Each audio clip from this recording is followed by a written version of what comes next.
cafeteria lines at Roswell High. Well, duh. I mean, you got too many kids, open another darn line. So, you know, there are ways to solve the problems that we have that don't require dissolving the communities that we have today.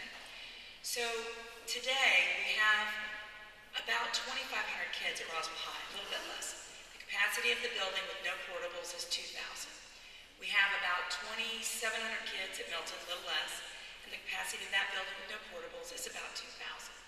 We have a capacity of about 2,175 at Alpharetta and about 2,300 kids.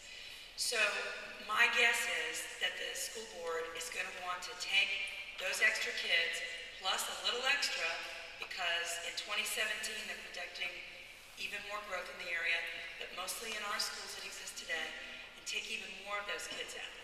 My guess is they'd probably like to bring Roswell High down to 1,900. You know, probably the same for Milton. That's 800 kids out of your school in Milton, 500, 600 kids out of Roswell. Now, we did hear today that we can maintain our 5A status at an enrollment of 1,900. So that is positive. If we have to go down that low, that we can still maintain the top level sports programs that we like. So that's kind of where the numbers are. So and the numbers projected in the near term for Roswell High are not showing any growth at all, by the way. So for the next 3 years, we're actually supposed to go down a couple of kids. And we don't cross over that 2,500 mark until 2014. So we've got at least 3 years where at Roswell, we can sit tight. We don't have to do anything different, and life doesn't get any more worse than it is today at Roswell High School. I'd like to recommend that that's what we tell them we want to do. I can't speak for Milton. I don't know what it's like over there with 2,700 kids. Maybe it's too crowded. Maybe you have to lose a few. They got to put some kids over there in the new school. I mean, it's going to be built. So the kids have got to come from somewhere. You know, maybe they take a couple from Roswell High, but try to leave us mostly intact. You know, I mean, we've got a building, but we've got to focus something. So in any event, that's the numbers for now. And if you want to get your own numbers, you can go to the website and download them. Thanks.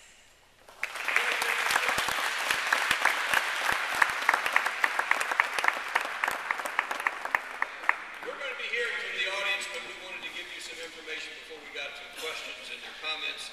Our next speaker is Mark Campbell. Come forward, Mark. Let's have a hand for Mark.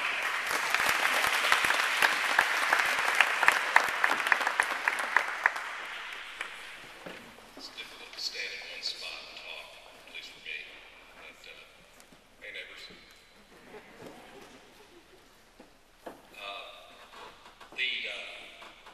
First of all, the impressions that other folks have relayed and shared with you tonight were the same impressions I had at the last redistricting meeting. There was a tremendous amount of process. I mean, I work in a great big corporation, so I'm kind of familiar with it. And there was very little people in the thing, a lot of process. But my particular viewpoint on this whole thing really goes to the Roswell family. As Kevin Gallagher and I got here tonight, we were talking about the fact that my son's one who's graduating, who played football with Ryan this year, and then one 2 years younger who's a rising junior. They played their rec baseball up until travel and all that stuff. They played from the lowest field all the way up the hill, right? So it's kind of cool. And so many of the kids that they know that are still good friends of theirs are guys that they met when they were 7, 8 years old. This particular, and particularly in this portion of Roswell, Hembry and Roswell Rec really kind of serve as an anchor from a Roswell family standpoint, Roswell community. These guys grow up together, they play sports through the feeder programs, rec, junior Hornets, all that, through the high school programs. All the families know each other, at least by sight, if not personally. This whole notion of community family seems to be completely lost in this process. It's just not even recognized. And it is tremendously important for the quality of life of the kids that we're raising. They have one shot at this growing up experience.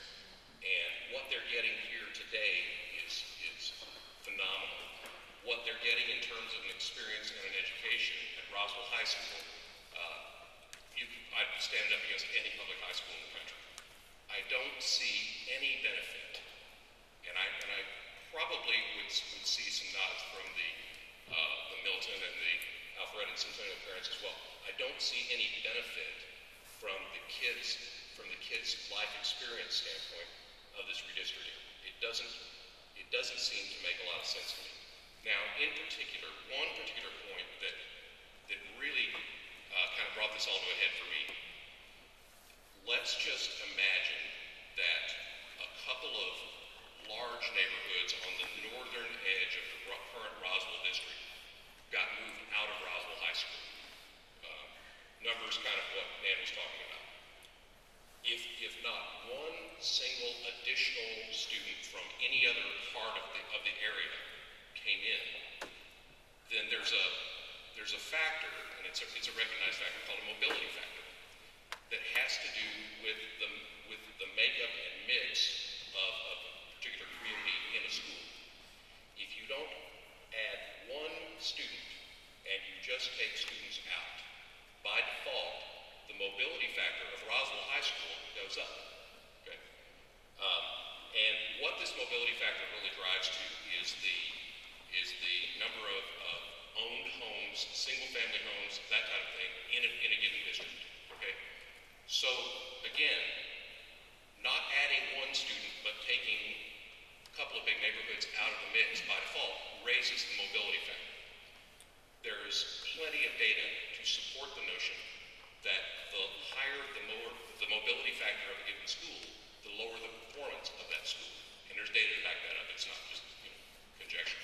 So my question would become, if that was really, assuming that that's true, why on earth would you make any move that would put the performance of a high-performing school at risk? Doesn't make sense to me.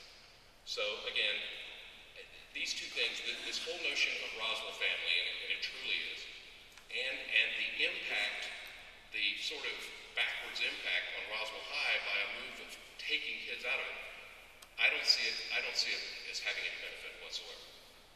And the fact that you may have a school that's new, the funding for which and the decision to build was made at a time when conditions were very different, and the expectation of higher density in that area didn't come to pass as expected. It happens. You make plans, sometimes they change.